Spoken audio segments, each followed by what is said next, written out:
Hola, buen día a todos, espero que se encuentren bien. Vamos a continuar con el tema de vías de administración. ¿Qué es una vía de administración? Bien, vimos nosotros ya el proceso de un ensayo clínico, que es básicamente el proceso para que un fármaco obtenga la autorización para poder venderse como medicamento. Entonces, después de que haces el ensayo clínico, tienes que hacer varios procesos como los registros que vimos, clasificar el fármaco en un grupo, seleccionar un modo de preparación, etc. Uno de esos procesos que se tiene que hacer para que el fármaco sea autorizado para venderse como medicamento es seleccionar una vía de administración. Entonces vamos a empezar a hablar de este tema.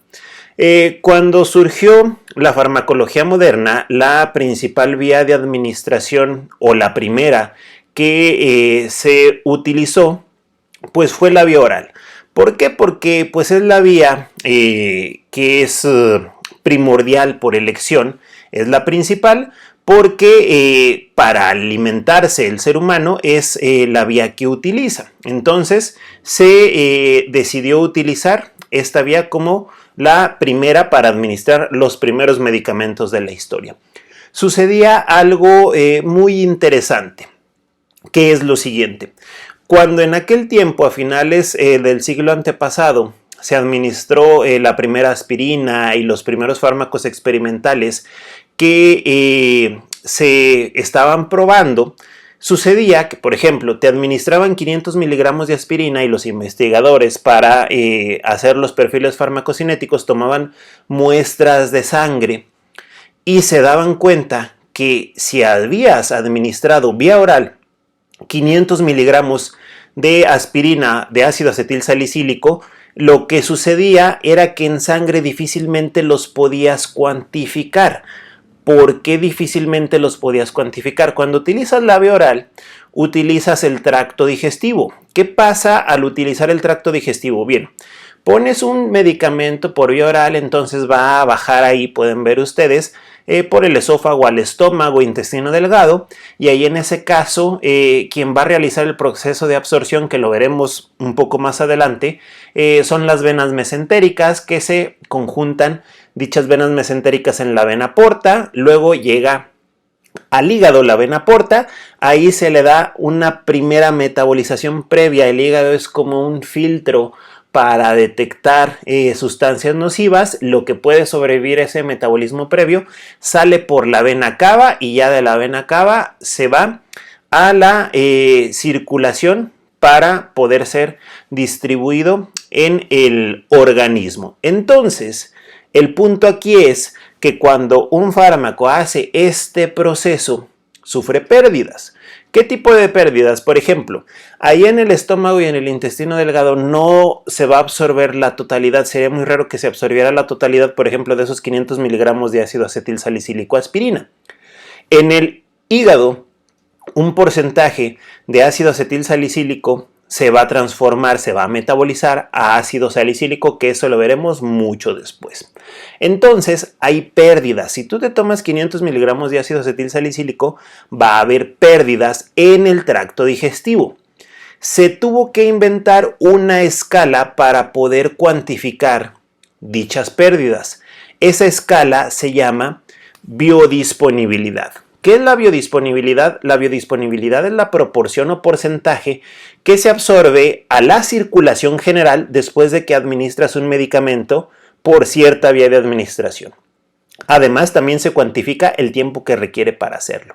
Entonces, en este caso, la vía de administración influye en la biodisponibilidad. Por ejemplo, les presento una tabla que ya es un poco antigua, nada más lo utilizamos como referencia para que vean que existen distintos grados de biodisponibilidad para distintos medicamentos. Por ejemplo, aquí dice la amoxicilina tiene 93 de biodisponibilidad. ¿Qué quiere decir eso? Lo que quiere decir es que si tú administras amoxicilina por la vía que en este caso esquematiza esta tabla, que normalmente es por vía oral, ahí en ese caso lo que va a suceder es que de un 100% solamente llega a la circulación general o se rescata a la circulación general el 93% de amoxicilina. Por ejemplo, aquí dice ciprofloxacino, 60%. Si tú administras 1000 miligramos de ciprofloxacino y el ciprofloxacino tiene una biodisponibilidad del 60%, lo que quiere decir es que de esos 1000 miligramos solamente llegan 600 a la circulación general. ¿Qué le pasó a los otros 400 miligramos de ciprofloxacino o al otro 7% de amoxicilina? Lo que le pasa a ese porcentaje es que se pierde ahí en las enzimas digestivas, se pierde en el hígado, no se puede absorber, la pérdida está en el tracto digestivo en el caso de la vía oral. Entonces, esta escala normalmente va de 0 a 100 y te quiere decir en porcentaje de lo que administras de fármaco, cuánto sobrevive el trayecto de la vía de administración. Por ejemplo, si un medicamento tiene una biodisponibilidad de 50, quiere decir que el 50% de la dosis que administres por esa vía que tiene esa indicación de biodisponibilidad es lo que va a sobrevivir. Si administras 500 miligramos y el medicamento tiene biodisponibilidad de 50, pues obviamente nada más llegarán a la circulación general 250 miligramos. Si de ese medicamento administras 1000 miligramos y tiene la biodisponibilidad de 50, pues obviamente llegarán 500 miligramos y así sucesivamente. O sea, es el porcentaje que en promedio sobrevive ese trayecto y puede llegar a la circulación. Entonces, en la mayoría de las vías de administración, sobre todo en la vía oral, nunca llega completo, o sería muy raro, casos raros como el ácido valproico, que sería muy raro que llegara todo el contenido nominal que viene en la caja de tabletas o de cápsulas. Tú ves que te venden 500 miligramos de paracetamol, 500 miligramos de ácido acetil salicílico, 10 miligramos de diclofenaco. Por ejemplo, de 10 miligramos de diclofenaco no te llegan esos 10 miligramos, te llega el 54%. Lo demás se pierde en el trayecto. Entonces, este término de biodisponibilidad es importante para los temas que veremos después sobre la fabricación de fármacos genéricos. ¿Por qué? Porque hoy en día con las normativas para los medicamentos genéricos intercambiables, uno de los principales puntos que se debe tener en cuenta es la bioequivalencia. ¿Qué es la bioequivalencia? Que dos preparados farmacéuticos que pudieran estar dados por dos industrias diferentes, por dos diferentes marcas, produzcan biodisponibilidades semejantes. Por ejemplo, si tú compras aspirina de Bayer, ácido acetil salicílico de Bayer y ácido acetil salicílico del Simi, los dos van a traer ahí en la etiqueta 500 miligramos, pero los QFBs debemos de hacerles pruebas de bioequivalencia. ¿Qué es bioequivalencia? Que ambos produzcan biodisponibilidades semejantes. Por ejemplo, si la aspirina de Bayer tiene una biodisponibilidad, por decirles algo, del 90%. ¿Qué quiere decir? Que el 90% de la dosis, que la más común son 500 miligramos, van a llegar a la circulación general. El 90% de 500 miligramos son 450 miligramos.